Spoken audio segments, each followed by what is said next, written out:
자, 계속 EDTA 컴플렉스에 대해서 한번 살펴보도록 합니다. 어, 방금 전 말씀드렸듯이 EDTA의 포메이션 콘스탄트는 이렇게 정의가 됩니다.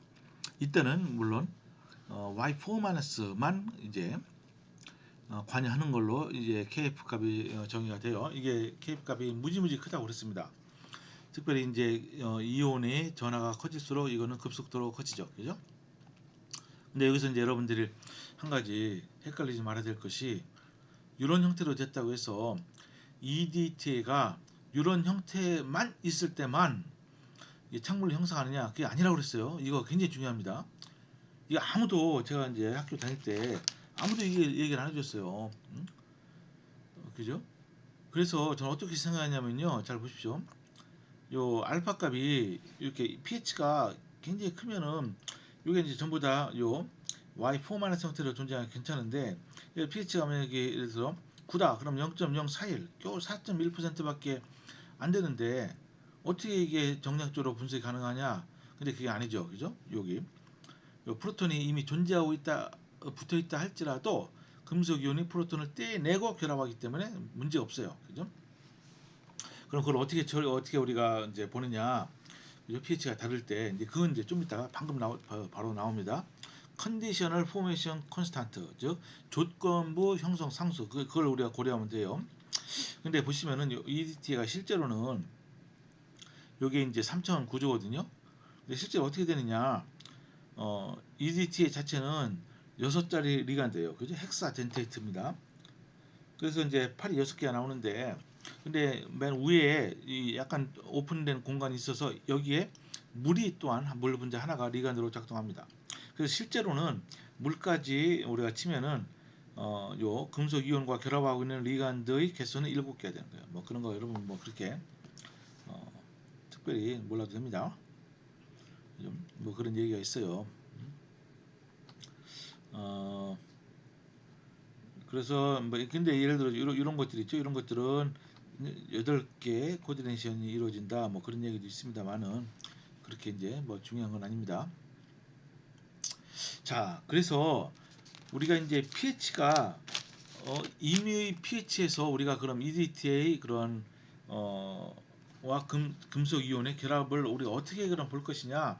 그때 필요한 것이요. 여기 컨디셔널 포메이션 콘스탄트라는 개념이 여기에 들어가는 겁니다.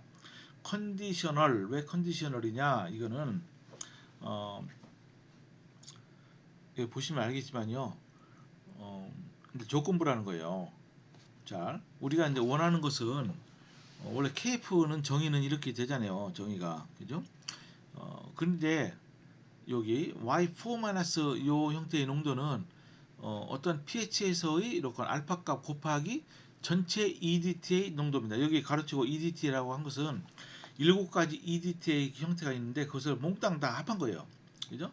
모든 EDTA 농도 이렇게 곱하면 되겠죠. 그래서 우리가 KF를 우리가 다시 씁니다. 다시 요거를 이렇게 정의로부터 다시 쓰면요. 여기 Y4- 요거 대신에 요 알파 값하고 EDTA 전체 EDTA 농도 이렇게 곱한 거예요. 그래서 요 알파 이것은 여기다 다시 이제 써봅니다. 요 알파 값은 말이죠. 이것은 이거는 항상 어, 일정한 값에서 가는데 at error 기본 그러니까 pH가 주어지면요. 이거는 항상 일정한 값을 가져요. 그죠? 아까 이제 우리 표에서 봤잖아요. 그러니까 여기서 이제 일반적으로 우리 EDTA 실험도요. pH를 고정시켜 놓고서 실험을 합니다. 그냥 pH가 마음대로 변한 상태에서 실험을 할 수도 있어요. 물론 그렇지만은 일반적으로 버퍼를 사용해서 pH가 고정된 상태에서 EDTA 실험을 해요. 그러니까 pH가 고정됐으니까 요 알파 값은 뭡니까? 항상 상수죠. 요 알파 값은 여기 여기. 그러니까 요 알파 값을 요 왼쪽으로 옮깁니다. 그럼 어떻게 됐어요? 알파 y4 곱하기 kf 이것을 특정한 pH에서의 포메이션 콘스탄트 값이라고 볼 수 있어서 그래서 이름을 컨디셔널 포메이션 콘스탄트다 이렇게 얘기합니다. 그러면 어때요? 식이 알파가 빠지니까 이렇게 주어져요. 이렇게 그죠? 그러니까 Y4- 농도 대신에 전체 EDTA 그러니까 금속과 결합하고 있지 않은 EDTA 농도가 이렇게 주어지는 거죠. 밑에 분모로 그죠? 그러니까 여기 보세요. 여기다 적어놨습니다. 이렇게 요 EDTA 이것은 뭐냐 가르치고 이것은 Total Concentration of all EDTA species 즉 7개 not 여기 보세요. not bound to the metal ion 그러니까 금속 이온과 결합하고 있지 않은 그런 모든 EDTA 농도의 합이다 이렇게 됩니다. 그래서 이 컨디셔널 포메이션 콘스탄트 KF 값을 우리가 이용하면은 그때 식을 어떻게 씁니까? 금속 이온과 Y4- 아니고 아예 EDTA로 이렇게 쓸 수 있어요. 그죠? 금속 이온의 이온과 전체 EDTA 이거는 뭐 상관없어요. 이거는요. 그죠? 어떤 형태든지 이렇게 결합해서 이것이 되는 것이다. 이렇게 그때 KF 프라임은 이렇게 주어진다. 그죠? 이게 실제적으로 EDTA 우리 실험할 때 컨디셔널 포메이션 콘스탄트 값을 거의 씁니다. 왜냐? pH가 정해져 있기 때문에 그러죠. 그죠? 자, 여기 예를 한번 보시면 여러분 잘 알 수 있어요. 예를 들어서 이 컨디셔널 포메이션 콘스탄트 칼슘에 대해서 보십시오. 여기 칼슘에 대해서 포메이션 콘스탄트는요. KF 값은 이렇게 되죠. 10에 10.65승 이렇게 됩니다. 그죠? 근데 여기 질문이 뭐냐면요. 여기 0.1 몰라 여기 칼슘 EDTA 컴플렉스에서 프리한 상태의 칼슘 이온의 농도를 구해라 이겁니다. 그죠? pH 10과 pH 6에서 한번 구해보라 이겁니다. 근데 여러분 이것을 딱 보시면 어때요, 여러분요? pH가 올라갈수록 어때요? 여기 칼슘 EDTA 요 컴플렉스가 녹아서 다시 프리한 칼슘으로 나오는 그 농도가 더 적겠죠. 그죠? 그러니까 무슨 얘기냐? 이걸 식을 이렇게 썼습니다. 요 식, 한번 보십시오. 요 식. 칼슘과 EDTA, 왜냐하면 pH 이렇게 씁니다. Y4-가 아니에요. 왜냐면은 이제 pH가 이미 10과 6 고정되어 있다고 가정하는 거니까. 그래서 어때요? 이렇게 쓰고, 그래서 이때의 KF 프라임은 여기 쓴 것처럼 다시 쓰면은요, 이렇게 주어지게 되는 거죠. 그죠? 근데 이걸 어떻게 구합니까? 칼슘 여기는 문제는 일단 이렇게 칼슘과 EDT가 결합한 상태에서는 어쨌든 요 형태만 존재하는 거죠. 그죠? 그러니까 이것이 다시 역반응에 의해서 프리한 칼슘과 또 다양한 7가지 형태의 EDT의 형태로 이게 녹아나는 거죠. 그죠? 그러면 어떻게 해요? 먼저 각각의 pH에서 일단 알파 값을 우리가 찾은 다음에 그때 어때요? KF 프라임 값을 구해야죠. 그죠? 10에서 pH 10에서 보시면요. 여기 알파 값은 얼마냐면 0.30이에요. 그죠? 여러분 표에서 구할 수 있습니다. 그래서 KF 프라임은 그것과 KF를 곱하니까 1.34 곱하기 10의 10승. 그죠? 여전히 큽니다. 여전히 무진장 커요. 왜냐? KF 값이 워낙 크기 때문에 그렇습니다. 반면에 pH 6에서는 여기 알파 값이 상당히 작습니다. 1.89배 심해서 5승이에요. 그럼에도 불구하고 KF 값이 워낙 크기 때문에 KF 프라임 값은 8 곱하기 10의 5승. 그래 어때요? 80만이죠. 여전히 큽니다. 그러니까 전혀 문제가 없어요. 그래서 어떻게 녹아나느냐? 원래 이니셜 농도가 이거죠. 0.1. 그래서 이게 그렇지만 파이널 농도는 어떠냐? X만큼 녹아난다고 치면은 이게 1대1 녹아나니까 결국 남은 것은 0.1 마이너스 X가 됩니다. 그래서 이것을 우리가 X에 대해서 풀면 되는 거예요. 요 식을 이용해서 요 식 있잖아요. 요 식 이렇게 이용해서 그죠? KF 프라임 요것은 여기서 아까 구했잖아요. 그래서 구해봤더니 pH 10에서는 프리한 상태의 칼슘 이온의 농도가 2.7 곱하기 10 마이너스 6승 몰라요. 반면에 pH 6에서는 어떻습니까? 프리한 칼슘 이온의 농도가 즉 녹아난 칼슘 이온의 농도가 3.5 곱하기 10 마이너스 4승이죠. 그죠? 그러니까 어때요? pH가 높을수록 칼슘 이온이 잘 안 녹아나니까 EDTA 타이트레이션 하는 것이 더 유리하다고 알 수 있습니다. 그죠? 그 다음에 한번 보도록 합니다. 일단 이걸 좀 너무 불편하니까 좀 그냥 원래 이렇게 화살표로 하겠어요. 자, 그래서 pH가 높을수록 기본적으로 알파 Y4- 값이 크기 때문에 EDTA 타이트레이션이 잘 됩니다. 그래요? 그러니까 무슨 얘기냐? 잘 되는지 안 되는지 뭘로 판단합니까? EDTA 타이트레이션 커브를 보면 되는 거예요. 그죠? 요 커브. 그러니까 여기는 X축은 EDTA 이렇게 첨가한 이 볼륨이 되고요. Y축은 그것을 모니터를 하는 거예요. 타이트레이션 모니터링. 이때는 포텐셜. 그러니까 EDTA 저 셀렉티브 일렉트로드를 쓰면 되는 겁니다. 어쨌든 이렇게 이제 뭔가 측정했다고 보면 되는 거예요. 그러니까 pH가 9일 경우에 이거 보세요. 쭉 가다가 당뇨혈증 근처에서 급격한 변화가 있죠. pH 8인 경우에도 괜찮고 7도 어떻게 보면 괜찮아요. 그렇지만 pH가 점점 낮아질수록 즉 점점점 더 산성이 될수록 타이트레이션은 잘 안 됩니다. 그죠? 이때는 이제 EDT와 EDT를 이용해서 요 코발트 이가이온을 이렇게 이렇게 타이트레이션 한 커브가 이렇게 있습니다. 그죠? 그러니까 어때요? 여기서부터 pH가 높을수록 EDT 타이트레이션은 잘 된다. 이거를 우리가 확실히 알 수가 있죠. 근데 pH가 너무 높으면요. pH 9까지는 그래도 괜찮아요. 10, 11, 12, 막 이렇게 13 그렇게 되면은 뭐가 됩니까? 어떤 문제가 생기냐면은 이 금속 이온과 하이드록사이드 이온이 pH가 높은 pH에서 여기다 한번 적어 보겠습니다. 이렇게 pH가 높을수록 좋다. 그러면 굉장히 강염기성에서 우리가 실험하면 되지 않겠느냐? 원리적으로 맞지만은 어떤 문제가 있냐? pH가 높으면 말이죠. 하이드록사이드 이온이 농도가 높죠, 당연히, 그죠? 높아져서 이 금속과 금속 이온과 여기 하이드록사이드 이온이 결합을 해요, 이렇게. 이거는 뭐예요? 금속과 메탈 하이드록사이드는요, 일반적으로 침전을 이룹니다. 물에 잘 안 녹아요. 그러니까 방해를 하는 거죠. 그러니까 마냥 pH를 높일 수가 없어요. 그래서 이것을 방지하기 위해서 이제 뒤에 가면 알겠지만은 옥질려리 컴플렉싱 에이전트라는 물질을 써서 이런 현상을 우리가 이제 방지할 수가 있는데 그거는 그거 나름대로 또 여러 가지 어려운 점이 이제 있습니다. 그죠? 그 정도로 아시면 되고요. 그 다음에 한번 EDTA 타이트레이션 커브에 대해서 한번 알아보도록 합니다. 모든 타이트레이션 커브는 S자 모양을 하고 있어요. S자 모양 이렇게 여기서처럼 S자 모양으로 하고 있습니다. 근데 이제 이것도 역시 여기 보세요. 당력점이 여기 딱 중앙에 있죠. 왜 중앙에 있냐면요.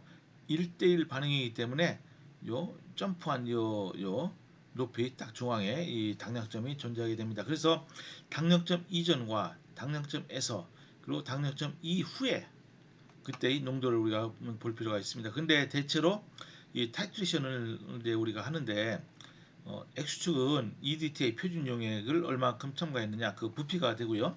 Y축은 프리한 상태의 금속 이온의 이 농도를 로그를 취해서 마이너스 붙인 거. 그러니까 PM 값입니다. 일반적으로 저 Y축은 이거 어떻게 측정합니까? 이거는 금속 이온의 셀렉티브 일렉트로드라는 게 있어요. 그래서 칼슘 이온을 측정하고 싶다 그러면 칼슘 셀렉티브 일렉트로드가 있습니다. 이제 그런 걸 써서 우리가 이렇게 측정을 하는 겁니다. 그죠? 그죠? 여러분들 요 세 영역으로 나눈다는 거 잘 아시죠? 반면에 EDTA가 하나도 첨가되지 않았을 경우에 우리가 금속 이온의 농도도 물론 구할 수가 있습니다. 주어진 조건에서 이렇게 세 영역으로 우리가 나눠서 생각할 수 있고요. 그래서 우리가 계산할 때는 처음에 뭐부터 우리가 알아야 되냐면요. 이렇게 이 당력점에 도달하기 위해서 얼마의 EDTA가 필요하냐 그것을 우리가 먼저 봐야 돼요. 그런 다음에 몇 밀리리터의 EDTA가 첨가되느냐 그것이 당력점 이전이냐 당력점 이냐 아니면 당력점 이후냐 그것을 그 다음에 판단할 수가 이제 있습니다. 그래서 한번 예를 한번 들어봅니다. 이 예가 여기는 이제 이렇게 얘가 설명한 거고요. 실제로 이제 숫자를 넣어서 한번 보도록 합니다. 자 보시면은 칼슘 이온 0.04몰라짜리 칼슘 이온 50ml가 있어요. 그죠? 예, 이게 이제 항상 버퍼에서 실험한다고 그랬죠. 그러니까 pH가 10에서 버퍼가 되어 있습니다. 그리고 이것을 0.08몰라인 EDTA로 적정을 해서 칼슘 이온의 농도가 어떻게 바뀌는가를 한번 보는 겁니다. 그러니까 어때요? 이 당량점은 얼마의 EDT가 들어가야 됩니까? 농도가 2배니까 당연히 25ml만큼만 EDT가 들어가면은 이건 당량점이죠. 그죠? 잘 보세요. 근데 pH가 딱 고정되어 있기 때문에 이때 그 포메이션 콘스탄트는 컨디셔널 포메이션 콘스탄트를 써야 됩니다. 그죠? K프 프라임이 여기 알파 Y4-는 얼마죠? pH 10에서 0.3이고 칼슘에 대한 K프 값은 10에 10.65죠. 두 개를 곱하니까 이렇게 1.34 곱하기 10의 10승이 됐습니다. 당량점은 25ml고 자, 그래서 먼저 5ml의 EDTA가 첨가되면은 어떻게 되겠어요? 여러분요. 칼슘 이온의 농도는 잘 보십시오. 5ml가 첨가됐을 때는 이 정도죠. 그죠? 아, 이건 다른 거고. 그러니까 25ml 첨가되기 훨씬 이전이니까 이때는 칼슘이 EDT와 컴플렉스를 이루어서 이렇게 칼슘 EDT 컴플렉스를 됐지만은 여전히 칼슘 이온이 남아 있죠. 그죠? 그럼 얼마큼 남아 있습니까? 칼슘 이온이 보세요. EDTA 농도가 0.8이니까 얼마큼 남아 있겠어요? 이것처럼 여러분 해도 되지만은 제 방식대로 설명하겠습니다. 자, 그러니까 어디죠? 칼슘 이온이 얼마큼 줄어들었냐면은 EDTA 농도가 이제 2배니까 실제로 칼슘 이온은 말이죠. 얼마큼 줄어들었죠? 몰수가 어, 그 5 곱하기 그죠? EDT가 들어간 만큼 칼슘 이온이 줄어들었어요. 그러니까 처음에 칼슘은 50 어디 이게 잘 안 보이네요.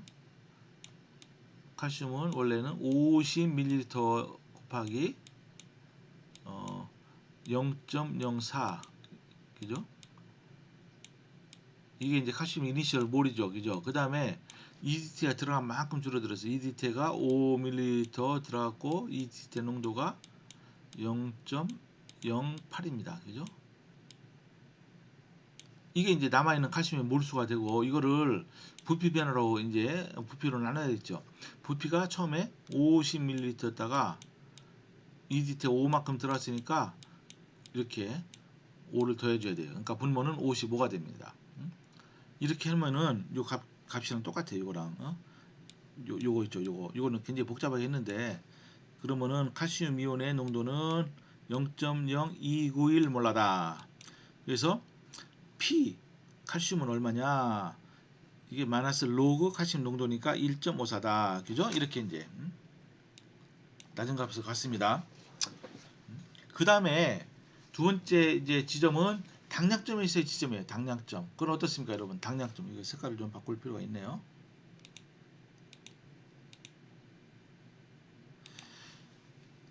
당량점에서는 용액 중에 존재하는 칼슘 이온과 EDTA 몰수가 정확히 같아요.